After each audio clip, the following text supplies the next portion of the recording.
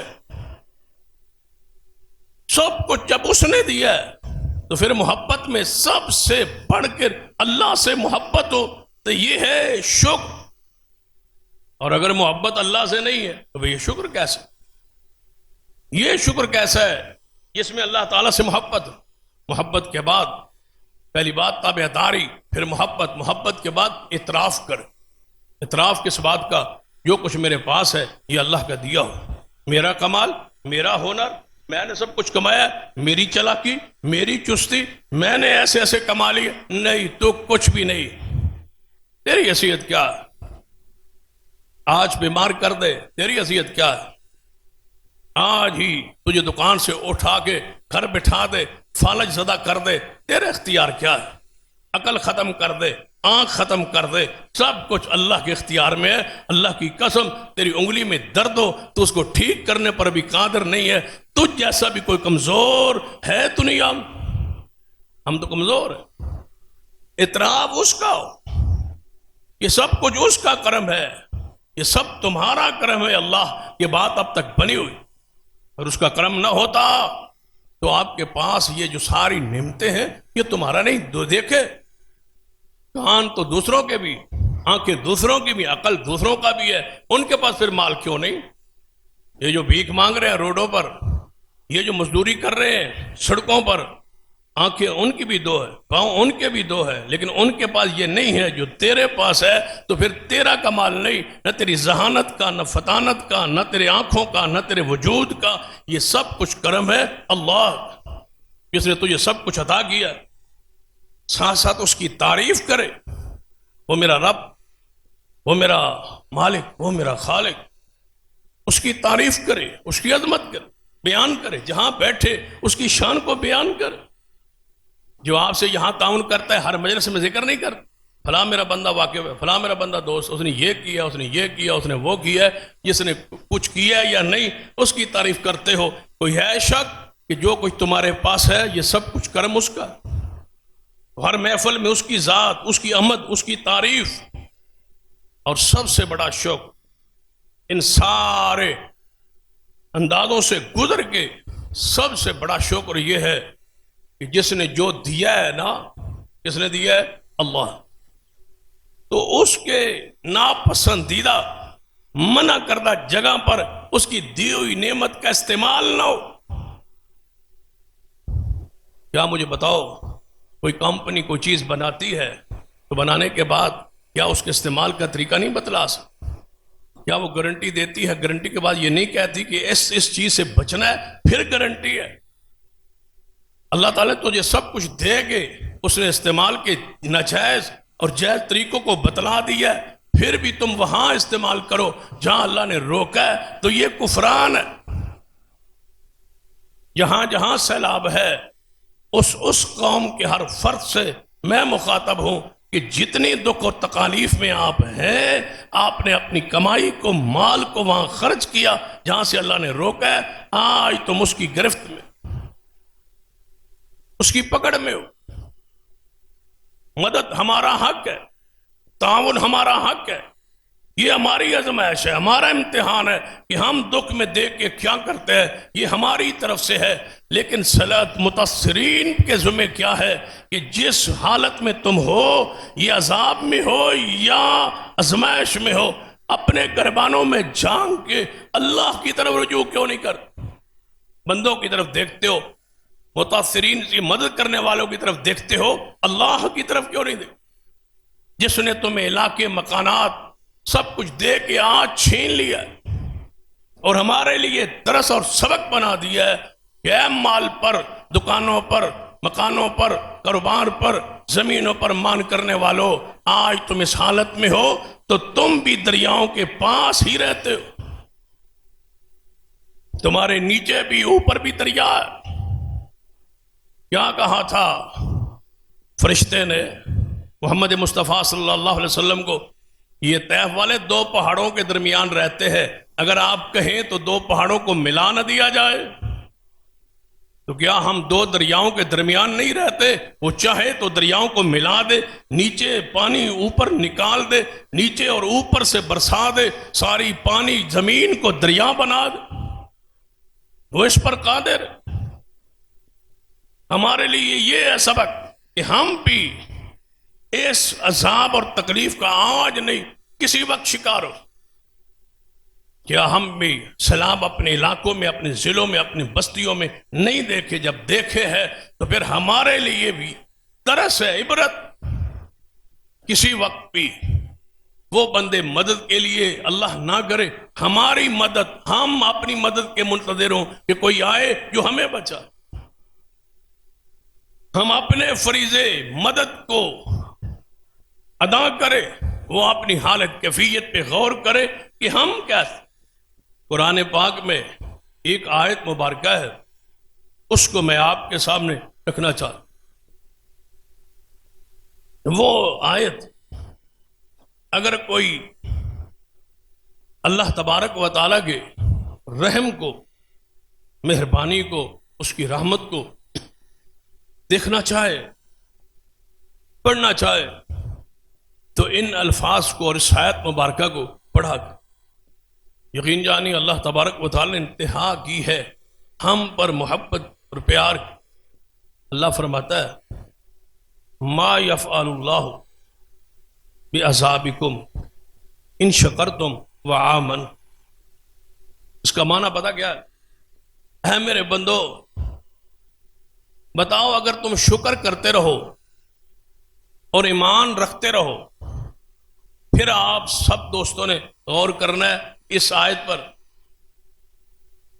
کہ اے میرے بندو اگر تم شکر کرتے رہو، شکر کے معنی کو آپ نے سمجھ لی کہ محبت کرتے رہو، اطاعت کرتے رہو، محبت کرتے رہو، اعتراف و تعریف کرتے رہو، میرے منع کردہ جگہوں پر اپنی نعمتوں کو، پیسوں کو، مال کو خرچ نہ کرو۔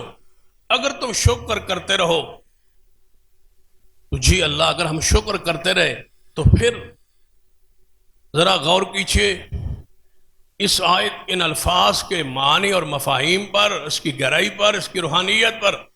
اللہ فرماتے ہیں کہ اگر تم شکر ادا کرتے رہو اور ایمان اپنا صحیح رکھو، ما یفعل اللہ بعذابکم، میرے بندو بتاؤ میں تمہیں عذاب دے کے کیا کر لوں؟ میں نے تمہیں عذاب کیوں کرنا ہے؟ میں نے کیا کرنا ہے تمہیں عذاب دے کے؟ کیا مجھے کوئی آپ سے خوف ہے کہ آپ کو مار دوں اور میں بچ جاؤں؟ نعوذ باللہ۔ کیا تمہیں عذاب دے کے میری خدائی کے اختیارات میں کوئی اضافہ ہو جانا ہے؟ مجھے کوئی فائدہ ہے؟ میں تمہیں عذاب دے کے کیا کروں گا؟ اگر تم شکر کرو تو اللہ فرماتا ہے میں تو تمہیں عذاب دے کے کرنا کیا؟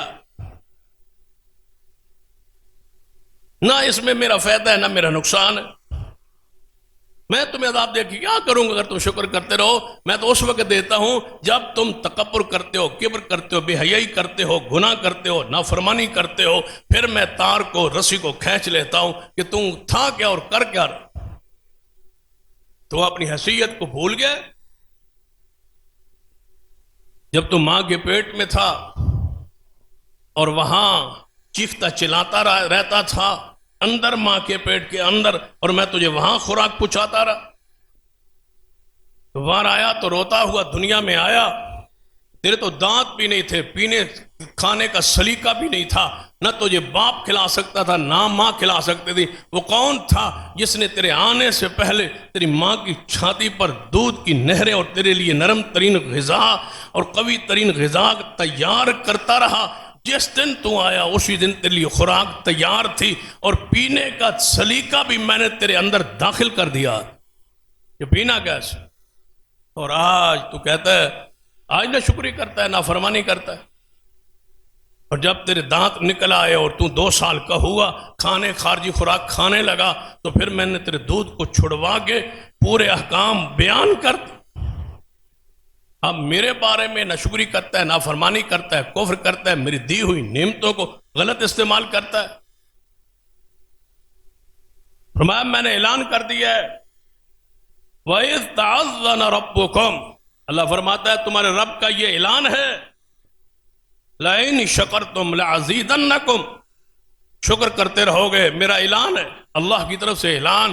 یہ آیت ذرا اس سے بھی آگے، میرا اعلان ہے، وَإِذْ تَعَذَّنَ رَبُّكُمْ، تمہارے رب کا کھلا اعلان ہے، اذان، تعذن اعلان ہے، اذان ہے، للکارہ ہے، حقارہ ہے اللہ کی طرف سے۔ کس بات کا؟ تمہارے رب نے اعلان کر دیا ہے، لَإِن شَكَرْتُمْ لَعَزِيدَنَّكُمْ، شکر کرتے رہو گے زیادہ دیتا رہو، وَلَئِن كَفَرْتُمْ إِنَّ عَذَابِي شَدِيدٌ، میرے بندو اگر کفر کرو گے، اگر نافرمانی کرو گے، میرا عذاب پھر بڑا سخت ہے۔ شکر کرتے رہو گے، میرا اعلان ہے، میں زیادہ دیتا رہوں۔ شکر والی قوم کو اللہ ذلیل اور رسوا نہیں کرتا۔ اللہ تعالیٰ فرماتا ہے، ایک بستی کی مثال قرآن میں بیان کرتا ہے، ایک بستی تھی، ہر طرف سے نعمتوں کا بھرمار تھا، زمینیں تھی، فصلیں تھی، ہر طرف سے خوراک، رزق، مال، دولت آ رہا تھا۔ اللہ فرماتا فَكَفَرَتْ بِأَنْعُمِ اللَّهِ، انہوں نے میری نعمتوں کا کفر کیا، انکار کیا، نافرمانی کی، شرک کیا، گناہ کیے، ناپ تول میں کمی کی، زیادتی کی، ظلم کیا، فحاشی بے حیائی، زنا، بدکاری میں لگ گئے۔ پھر اللہ فرماتا ہے جب اس حالت میں پہنچے، فَأَذَاقَهَا اللَّهُ لِبَاسَ الْجُوعِ وَالْخَوْفِ، ہم نے بھوک کا لباس پہنا کے رکھ دی، بھوکے خشک سالی بارشیں روک۔ قُلْ أَرَأَيْتُمْ إِنْ أَصْبَحَ مَاؤُكُمْ غَوْرًا، اللہ فرماتا ہے کہ زمین کے نیچے سے جو روزانہ بور کے ذریعے پانی کھینچ کے تم پیتے ہو، کنویں چشموں کے ذریعے نیچے سے جو پانی نکالتے ہو، اگر میں اس کی سطح نیچے کر لوں، کون ہے جو اس کو اوپر لے آئے؟ قُلْ أَرَأَيْتُمْ إِنْ أَصْبَحَ مَاؤُكُمْ غَوْرًا فَمَنْ يَأْتِيكُمْ بِمَاءٍ مَّعِينٍ، کون ہے ٹھنڈا پانی پھر اوپر لانے والا؟ اوپر سے برسانا چھوڑ دوں، نیچے کی سطح کم کر دوں، نیچے لے جاؤں۔ ایک جگہ پہ اللہ قرآن میں کہتا ہے، اگر میں رات ایک دفعہ ڈال کے زمین پر رات پا کے دن نہ کروں، سورج ہی نہ چڑھنے دوں، یہ تمہارے اختیار میں ہے یا میرے اختیار؟ سورج کو روک دوں، کون ہے جو دن چڑھائے؟ اگر دن لاؤں رات نہ لاؤں، سارا دن سورج کو اسی طرح قائم رکھوں، نہ غروب ہونے دوں، تمہارا اس پر حکم نہیں، میرا حکم ہے۔ اس کا مطلب ہے جو کچھ ہے جب میری طرف سے ہے، پھر تمہیں کیا حق ہے کہ تم اللہ کی نعمتوں کی نہ شکری اور نہ قدری کرو؟ کیا اللہ کی نافرمانی کی سزا دنیا میں نہیں ملتی؟ حدیث پاک ہے، وَجُعِلَ الذِّلَّةُ وَالصِّغَارُ عَلَىٰ مَنْ خَالَفَ أَمْرِي، حضور فرماتے ہیں ذلت اور رسوائی اس بندے پر ڈال دی گئی ہے جو میں محمد مصطفیٰ کی سنت کی، امر کی مخالفت کرے۔ قرآن کیا کہتا ہے؟ فَلْيَحْذَرِ الَّذِينَ يُخَالِفُونَ عَنْ أَمْرِهِ أَنْ تُصِيبَهُمْ فِتْنَةٌ أَوْ يُصِيبَهُمْ عَذَابٌ عَلِيمٌ، لوگو ڈر جاؤ میرے نبی کی مخالفت نہ کرو، وگرنہ تم پر فتنے اور عذاب مسلط کر دیے جائیں گے دنیا میں۔ پڑھ لو احادیث پاک، حضرت عبداللہ بن عباس رضی اللہ تعالی عنہما کی حدیث ہے، رسول اللہ فرماتے ہیں، امام دارمی رحمہ اللہ دارمی میں اس حدیث کو بیان کیا ہے، تو فرماتے ہیں لوگو تمہیں کیا ہو گیا؟ تم ڈرتے نہیں ہو کہ تم پر اللہ کی طرف سے عذاب آ جائے؟ ان تعذبوا، تم پر عذاب ڈال دیا جائے، یا تمہیں مسخ کر کے زمین میں جو دھکیل دیا جائے، دفن کر دیا جائے، زمین پھاڑ دی جائے۔ اور ایسے واقعات موجود ہیں، زلزلے سے زمین پھٹی ہے، بندے اور مکان سمیت اندر داخل ہو۔ جب 2008 میں ہمارے پاکستان میں زلزلہ آیا تھا، تو بھری بھری منزلیں اور مکان، کئی کئی منزلیں زمین میں دھنس گئے، آج تک نظر نہیں آئے، بندے نہیں نکالے گئے، ملبہ بھی نہیں نکالا گیا، نیچے خود ہی قبر بن گئی۔ تو حدیث کیا ہے؟ ابن عباس فرماتے ہیں رسول اللہ نے فرمایا تم اللہ کی نافرمانی سے، تم عبداللہ ابن عباس فرماتے ہیں باز نہیں آتے۔ رسول اللہ کی حدیث کچھ ہوتی ہے اور تم کچھ کرتے ہو، تم ڈرتے نہیں ہو کہ تمہیں زمین میں دھنسا دیا جائے؟ کیا امام مالک رحمت اللہ علیہ کا وہ مشہور قول، کسی نے پوچھا مسجد نبوی میں کہ ہم نے عمرے پہ جانا ہے، احرام کہاں سے باندھیں؟ فرمایا مدینہ سے باہر نکلے، مسجد علی جسے آج کہا جاتا ہے، حدیث میں اس کا نام ذوالحلیفہ ہے، وہاں جا کے احرام باندھ۔ اس نے کہا یہیں سے باندھ لوں، مسجد نبوی سے، مسجد نبوی سے باندھ لیتا ہوں، حضور کی روضہ پاک بھی یہاں ہے، مسجد نبوی بھی یہاں ہے، یہاں سے باندھوں، چند میل پہلے باندھ لوں؟ فرمایا وہاں سے جا کے باندھو، اللہ سے ڈرو کہیں ازمائش نہ آ جائے، کوئی عذاب نہ آ جائے، کوئی فتنے کا شکار نہ ہو جائے۔ بندے نے کہا اس میں فتنے اور عذاب کی بات کیا ہے، میں یہاں سے باندھ لوں گا، حضور نے وہاں سے باندھا ہے، میں یہاں سے باندھ لوں گا، 4 5 10 میل اگر پہلے باندھ لیا جائے تو حرج کیا ہے؟ فرمایا تم نے قرآن نہیں پڑھا، فَلْيَحْذَرِ الَّذِينَ يُخَالِفُونَ عَنْ أَمْرِهِ، وہ کام فضیلت کا کرنا چاہتے ہو جو رسول اللہ نے نہیں کیا، جاؤ ڈر جاؤ کہیں تم پر گرفت نہ آ جائے، عذاب نہ آ جائے، پکڑ نہ آ جائے۔ ایک واقعہ اس پہ ذرا غور کریں، سیدنا امیر المومنین عمر فاروق رضی اللہ عنہ بازار میں گئے، منڈی میں گئے، خیال آیا بس چلو منڈی چاہتے ہیں، ریٹ چیک کر، سنا با مہنگائی کچھ ریٹ پڑے ہوئے ہیں، تو آپ منڈی میں چلے، امیر المومنین سامنے دیکھا کہ غلہ پڑا ہوا اور لوگ آٹے کو اور دانے کو ترس رہے، لیکن منڈی میں وہ اس دن غلہ آیا ہوا۔ فرمایا یہ غلہ کس کا ہے؟ یہ جو ڈھیر لگا ہوا ہے غلے کا، یہ کہاں سے ہے، یہ کس کا ہے؟ کہا گیا یہ آپ کے غلام کا ہے، اور سیدنا عثمان کے غلام جو ہیں فروخ ان کا ہے، یہ ان کا ہے اور آپ کے غلام۔ آپ نے فرمایا ان کو بلاؤ، بلایا گیا، فرمایا یہ غلہ دونوں تمہارا ہے؟ جی جی ہمارا ہے۔ فرمایا مدینے میں قحط ہے، مال کی کمی ہے، خوراک کی کمی ہے، اور تم یہ کہاں سے لائے؟ انہوں نے کہا ہم اپنے پیسوں سے خریدا تھا، اپنے پیسوں سے خریدا تھا، رکھا ہوا تھا، روکا ہوا تھا، اب ریٹ بڑھا ہے، کمی ہوئی ہے، قلت ہوئی ہے، باہر نکالے ریٹ اپنے سے دیں گے۔ فرمایا یہاں چیز کی کمی ہے اور تم نے روکا ہوا ہے؟ فرمایا ہاں امیر المومنین اپنے پیسوں سے لیا ہے، اپنے پیسوں سے، سرکاری پیسوں سے نہیں، سرکاری وسائل سے نہیں، اپنی کمائی، اپنا کاروبار، آپ خریدا، آپ بیچ رہے ہیں، ریٹ ہماری مرضی کا، خریدا ہم نے، پیسے ہمارے، انویسٹ ہماری۔ سیدنا عمر نے فرمایا رسول اللہ صلی اللہ علیہ وسلم کی ایک حدیث ہے کہ جب تم اس طرح کرو گے، وقت آئے گا تم اسی طرح کرو گے تو اس وقت اللہ تم پر غربت، فقر، تنگ دستی اور کوڑ مسلط کر دے۔ کہنے لگے پیسے اپنے، کمائی اپنی، ریٹ اپنا۔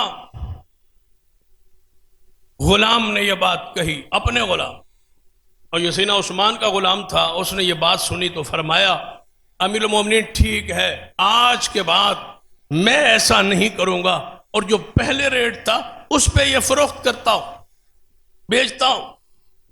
میں نے حدیث سن۔ دوسرے نے کہا جو اپنا غلام تھا، کہنے لگا پیسہ ہمارا، ریٹ ہمارا، ہم تو اسی ریٹ پر بیچیں گے۔ جو اس حدیث کے راوی ہے وہ فرماتے ہیں کہ میں نے اپنی آنکھوں سے دیکھا اس بندے پر، وہ تو بیچ گیا، ایک دفعہ پیسہ کما گیا، اس ریٹ پہ دے گیا، امیر المومنین آگے حدیث سنا کے وہ گزر گئے، لیکن میں نے اپنی آنکھوں سے دیکھا بھوک سے مرتا ہوا اور ہاتھوں پہ کوڑ نکلے ہوئے۔ وہ بیماری اس پر مسلط ہو گئی جس کی خبر حضور دے گا۔ مجھے بتلاؤ کیا یہ حالت کیفیت سیلاب کے زدہ علاقوں میں مال بھیجنے والوں کی جو چیز وہاں ضرورت ہے اس کو بھیجنے والوں کے ریٹ بڑھانے والوں کی حالت کیفیت، کیا یہ نہیں ڈرتے کہ اللہ ان پر کوڑ مسلط کر؟ تمہارے ماں باپ دادے قبروں میں ہیں، کچھ نہیں ساتھ لے گئے، اور تم ریٹ بڑھاتے جا رہے ہو، بڑھاتے جا رہے ہو، بڑھاتے جا رہے ہو، قوم کو تنگ کرتے جا رہے ہو تاکہ یہ پیسہ کما لو۔ لیکن یاد رکھنا تم نے بھی زمین میں دفن ہو جانا ہے، پیسہ یہیں موجود رہے گا، تمہاری اولادوں کے ہاتھوں پہ کوڑ اور بیماریاں، تکلیفیں مسلط۔ کوئی کینسر سے مرے گا، کوئی کوڑ سے مرے گا، کوئی کسی بیماری سے مرے گا، کوئی کسی تکلیف سے مرے گا، اور ہسپتالوں پہ خرچ کرنے سے بہتر ہے اس قوم پہ خرچ کرو جو متاثرین، کم کرو، ریٹ بڑھانے کے بجائے کم کرو تاکہ ان تک آپ کم از کم منافع کم کر لو، تاکہ ان تک حقداروں تک مال پہنچ جائے۔ تم ریٹ پہلے سے بھی بڑھا رہے ہو، منافع کو کم کرنا چاہیے، ان کو ریلیف دینا چاہیے، ان سے مدد کرنی چاہیے۔ یہ صورت بھی ہے کہ اسلام میں تھی، لیکن ایسا نہیں، صرف ایک ایک حدیث کی مخالفت پر اللہ نے عذاب نازل کیے۔ ہماری حالت کیفیت کیا؟ ایک آتا ہے نا حدیث میں کہ سیدنا سعید بن مسیب رحمۃ اللہ حج پر جا رہے تو ایک بندہ تھا، دوست تھا، وہ انہیں الوداع کرنے آیا، مسجد میں وہ بیٹھے تھے، الوداع کر کے نکلنے لگا، اذان کی آواز آ گئی تو سعید بن مسیب نے فرمایا اللہ کے بندے مل کے جا رہے ہو، میں تو حج کو عمرے کو چلا ہی جاؤں گا، مجھ کے مل کے جا رہے ہو، ذرا اذان ہو گئی ہے، اب نماز پڑھ کے جانا، نماز پڑھ کے جانا۔ اذان سن کے مسجد سے نکلنے والا شیطان اور منافق ہوتا ہے، یہاں رک جاؤ۔ صرف وہ بندہ اس حدیث کے جناب وعید میں نہیں آتا جو باہر جائے اور نماز سے پہلے پہلے، جماعت سے پہلے پہلے واپس آئے، جو اس ارادے سے نکل جائے کہ میں نے نماز نہیں پڑھنی، چھوڑو آگے پڑھ لیں گے، نہیں پڑھنی۔ مسجد کے اندر اذان کی آواز آئی، وہ جانے والا فرمایا اللہ سے ڈرو۔ وہ کہتا ہے میرے ساتھی آگے حرام ہیں پہاڑیوں پہ، کالی جو پہاڑیاں مدینہ سے شام کی طرف، ان پہاڑیوں کو سر کو حرک آج، فرمایا میرے ساتھی وہاں پہنچ گئے، میں جا رہا ہوں۔ امام بن سعید بن مسیب کچھ دیر وہاں رکے رہے اور اس کا ذکر کرتے رہے، وہ نکل گیا، وہ چلا گیا، وہ نکل گیا، وہ چلا گیا، نماز اس کو کہی تھی اس نے پڑھی نہیں ہے، پتہ نہیں کیا بنا، ساتھیوں کو پہنچا یا نہیں پہنچا۔ خبر آئی کہ گھوڑے سے گر کے ٹانگ ٹوٹ گئی۔ یہ اللہ کی گرفت، اللہ کی پکڑ ہے، مجموعی طور پر قوم اس کا شکار ہے۔ لہذا متاثرین سے چاہیے کہ وہ اللہ سے توبہ معافی مانگے، نماز روزے کی طرف توجہ کرے، زکوٰۃ، صدقات، خیرات، شریعت، ایمان، عقیدہ، اعمال، بے حیائی، فحاشی کو ختم کرے تاکہ اللہ کی پکڑ سے وہ باہر نکلے۔ ہمارے لیے آزمائش یہ ہے کہ ہم عبرت پکڑے، کہیں ایسا نہ ہو کہ ہم کسی طوفان اور سیلاب کے ہم نہ اللہ نہ کرے کہیں شکار نہ ہو جائیں۔ ان کے ساتھ محبت کریں، ریلیف، ان کی مدد کریں، ان سے تعاون کریں، ان کے لیے ریٹ کم کریں، ان سے محبت کا اظہار یہ صورت میں ہم کر سکتے ہیں تاکہ ہم بھی اللہ کی آزمائش اور اللہ کی طرف سے آنے والے جو پکڑ ہے اس سے ہم بھی محفوظ رہے۔ اللہ تعالیٰ مجھے اور آپ کو توفیق عطا فرمائے کہ ہم ہماری اصلاح ہو۔ اقول قولی ھذا واستغفر اللہ لی ولکم ولسائر المسلمین وآخر دعوایا الحمدللہ۔